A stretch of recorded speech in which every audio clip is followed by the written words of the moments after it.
ओम नमः शिवाय। दोस्तों स्वागत है आप सभी का आपके अपने चैनल खुशहाल जिंदगी में। दोस्तों आज के वीडियो में हम बात करेंगे चूड़ियों के बारे में।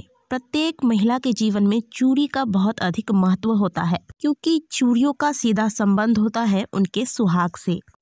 धार्मिक मान्यताओं के अनुसार प्रत्येक महिला अपनी पति की लंबी आयु के लिए चूड़ियां धारण करती है। यही नहीं, 16 श्रृंगार में चूड़ी का अपना ही अलग एक महत्व होता है।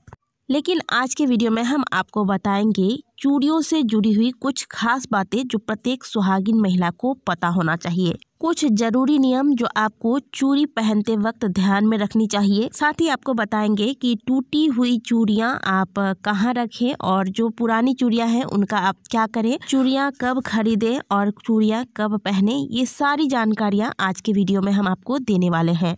चूड़ी से जुड़ी हुई कुछ ज़रूरी बातें आपको सदैव ध्यान में रखनी चाहिए। सबसे पहले आपको बता दें कि जब भी आप चूड़ी धारण करें तो आपका मुंह दक्षिण दिशा की ओर ना हो, इस बात का सदैव ध्यान रखेंगे। मार्केट में वैसे तो आपको बहुत तरह तरह के चूड़ियाँ मिल जाएंगी, लेकिन जो सबसे शुद्ध चूड़ियाँ मानी जाती हैं हमारे यहाँ वह होती है कांच की चूड़ियाँ। लेकिन कई बार होता है ना कि कांच की चूड़ियाँ जब हम खरीदते हैं तो उनमें से एक आध चूड़ियाँ जो होती है वह चिटकी हुई निकल जाती है, यानी कि साइड से वह टूटा हुआ होता है। तो ऐसी चूड़ियों को आप सदैव चेक कर लें, इसके बाद ही धारण करें। ऐसी मान्यता है कि बेटियां यदि अपने कलाई में टूटी हुई कांच की चूड़ियाँ धारण करती है तो इससे पिता और भाई को धन हानि का सामना करना पड़ता है। तो सदैव आप चूड़ियों को इस तरीके से चेक कर लें। पहले एक एक चूड़ी आप इस तरीके से साइड से चेक कर लें। अगर इनमें से आपको टूटी हुई चूड़ियाँ दिख जाए तो आप इन्हें निकाल कर फेंक सकती हैं, क्योंकि ये टूटी हुई चूड़ियाँ हैं तो आप इन्हें फेंक सकती हैं, इससे आपको कोई दोष नहीं लगेगा। लेकिन अगर आपकी चूड़ियाँ टूटी नहीं है, पुरानी हो गई हैं, डिस्कलर हो गया है, तो आपको क्या करना है वो भी हम आपको आगे की वीडियो में बताएंगे।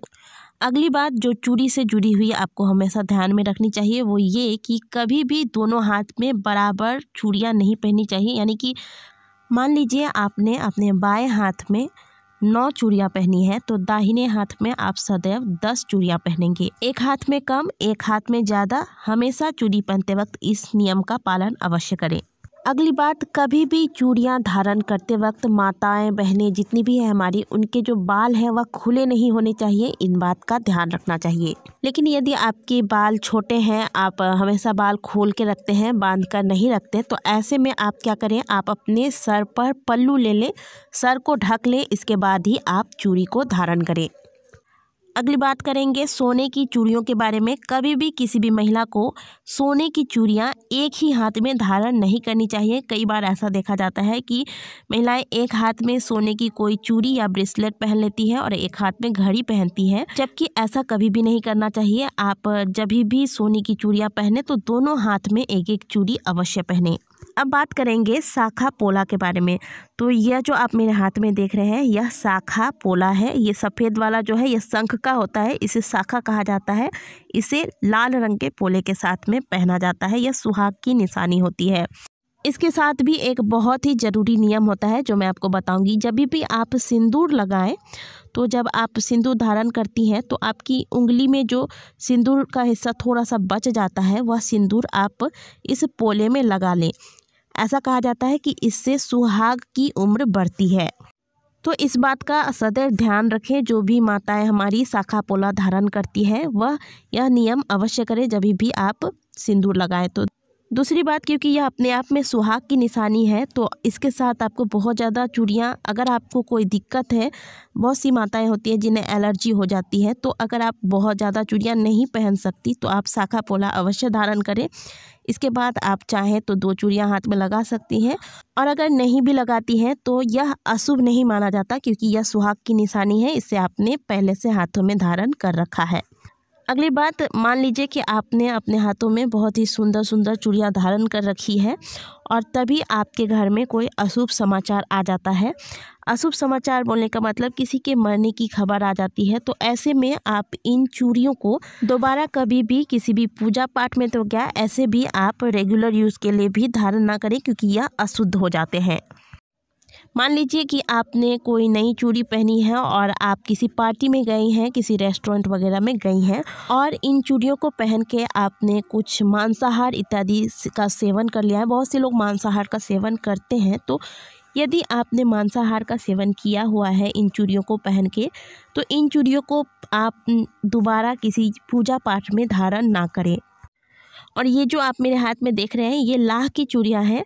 लाह की चूड़ियाँ बहुत ही शुद्ध मानी जाती हैं हमारे यहाँ। तो अगर ये चूड़ियाँ पहनकर आप कोई पूजा पाठ करती हैं, क्योंकि सुहागिन जो स्त्रियाँ होती हैं वह आमतौर पर प्रत्येक पूजा पाठ में नई नई चूड़ियाँ लेती हैं। तो अगर आपने कोई नई लाह की चूड़ी पहन के कोई पूजा पाठ पहले किया हुआ है और उसे खोलकर दोबारा आप रख देती हैं, तो फिर आप उस चूड़ी का इस्तेमाल दूसरे पूजा पाठ में भी कर सकती हैं। आप नई चूड़ियाँ नहीं लेंगी तो भी कोई दिक्कत की बात नहीं है। कभी भी सुहागिन महिलाओं को, जो कुंवारी कन्याएं हैं, वह सफ़ेद या काले रंग की चूड़ियाँ पहन लेती हैं तो चल जाता है, लेकिन कभी भी सुहागिन महिलाओं को काले या सफ़ेद रंग की चूड़ियाँ धारण नहीं करनी चाहिए। सुहागिन स्त्रियों को सदैव पीले, लाल, हरे, गुलाबी इन रंगों का चुनाव चूड़ियों के लिए सदैव करना चाहिए। चूड़ी से जुड़ी अगली बात जो आपको सदैव ध्यान रखनी चाहिए कि अपने हाथ की उतारी हुई चूड़ी कभी भी किसी दूसरी महिला को ना दे, ना ही किसी के हाथ की उतारी हुई चूड़ी को आप कभी खुद धारण करें।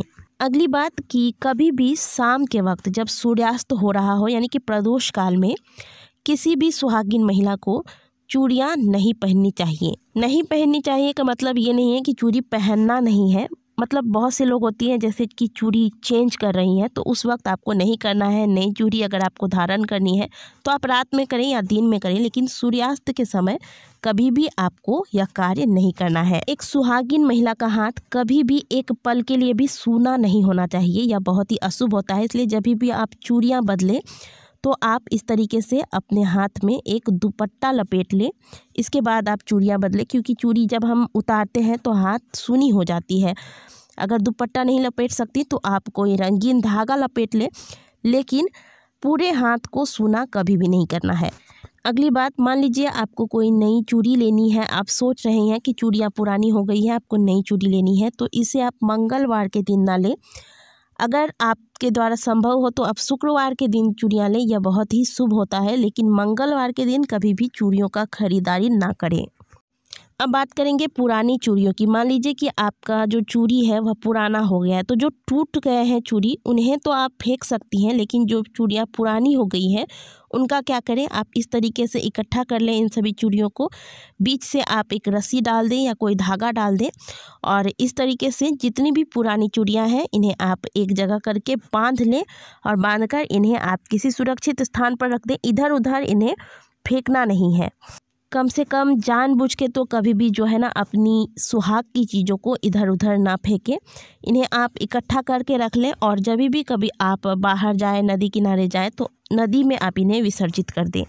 या फिर आजकल लोग पुरानी चूड़ियों से बहुत कुछ कर लेते हैं, बहुत कुछ शो पीस वगैरह बना लेते हैं, तो अगर आप वैसा कुछ करना चाहते हैं तो वैसा भी कर सकते हैं।